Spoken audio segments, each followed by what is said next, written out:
Guys, ang sisipag ng dalawa. Ito lang naman daw ang gusto nila para papayat sila. So, papakita ko sila, ha? Okay, maingay. Chichik natin sila kasi gusto daw nila pumayat.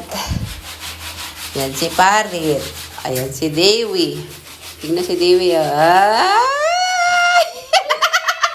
Next time you buy bras, Maricel. Okay. Si Dewi, nabawasan ng halos 6 na kilo. Si Paret, wala pa rin. Nadadagdagan ng 0.3. O, diba? Asar ako ngayon. Smile! Yan lang ang nagtala. Oh, say bye! Bye. Huwag nyo napansinin yung background namin. Toilet.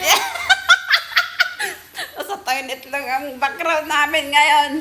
Yun lang. And bye-bye.